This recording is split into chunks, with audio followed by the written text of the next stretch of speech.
Welcome, everyone.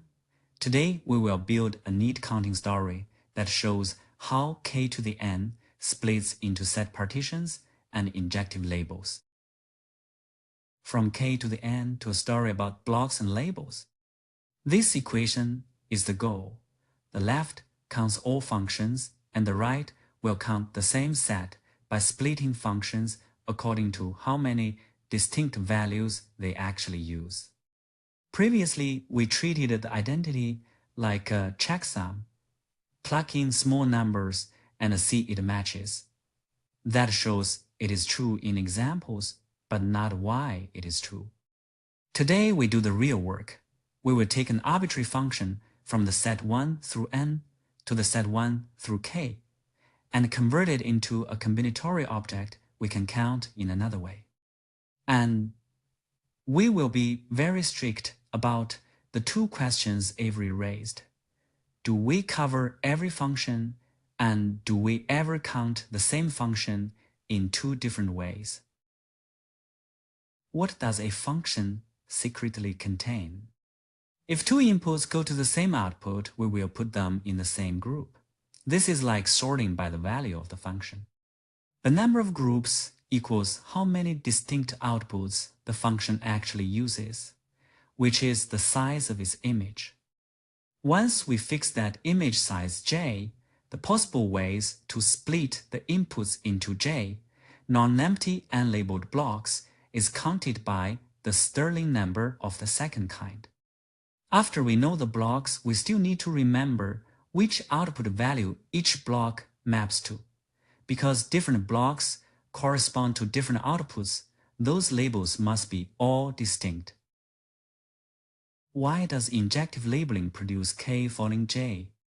This following factorial counts injective choices in order. First block gets any of k labels, second block must avoid the first, and so on. So the labels are like names for the blocks, but we are not allowed to reuse a name because that would merge blocks? Exactly. If two blocks had the same label, they would really be the same fiber of the function, so the labeling must be injective. Even though the blocks themselves are unlabeled, an injective labeling already matches each block with a distinct label, so it determines an order of the blocks by sorting them by their labels. With that induced order counting, injective labelings is exactly the same as choosing an ordered j-tuple of distinct elements from the set 1 through k with no extra factorial factor. And this is also why terms past k vanish. You cannot injectively assign more than k blocks into k labels, so the count is 0 automatically.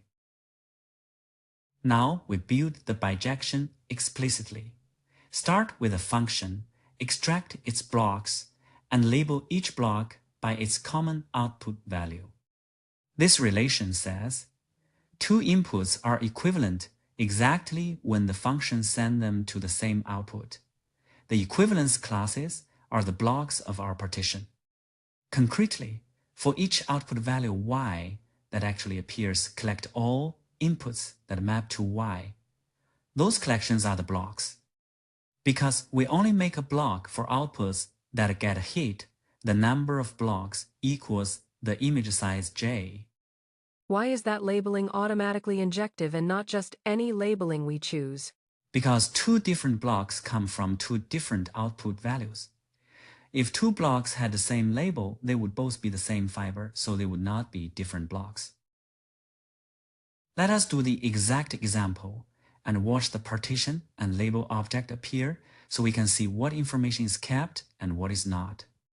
We will end up with two blocks, so the injective labeling count is 3 choices for the first, label times 2, remaining choices for the second, giving 6.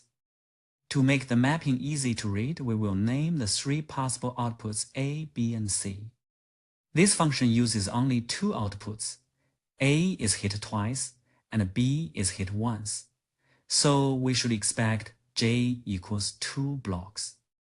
Right, because 1 and 2 share the same output, they get grouped, and 3 stands alone. Exactly. The blocks are the fibers. Everything that goes to A is in one block, Everything that goes to B is in another block. Now label each block by its output value. It is automatically injective because the two blocks correspond to two different outputs. Inverse map from a labeled partition back to a function. This is the whole inverse rule. Take an input, I find its block B of the partition, then output the label L of that block. This works because a partition is a clean split. Every element belongs to one and only one block, so there is no ambiguity about where I goes. Injective labeling guarantees different blocks get different outputs, so the function hits exactly J distinct values. So once I know the blocks and their labels, there is literally no freedom left. That means no double counting, right? Yes. The pair determines exactly one function, and every function determines exactly one pair. That is the definition of a bijection. Why the sum counts every function exactly once? This display is the logic of the proof.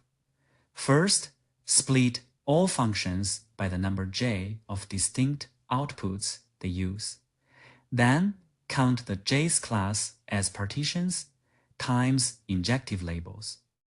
Fix j.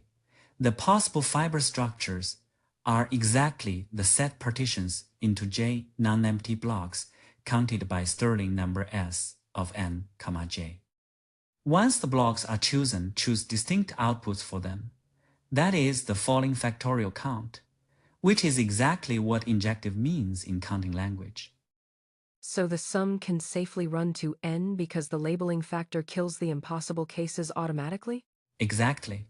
If j is bigger than k, there's no way to use j distinct outputs from only k choices, so that class is empty and contributes 0.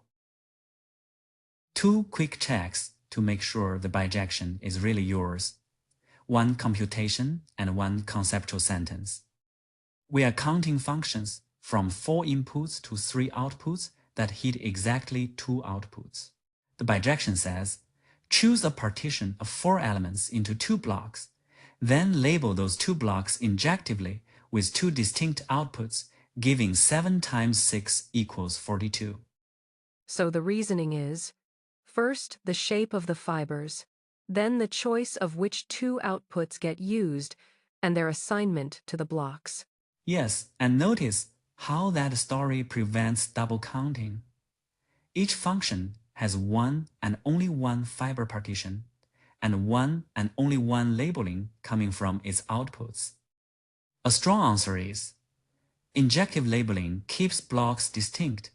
If 2 blocks shared a label, they would represent the same output value and should have been one block. Thanks for watching this. Subscribe to Thinking in Math channel for this and other interesting math topics. And we always welcome your feedbacks. Leave your questions and suggestions in the comments.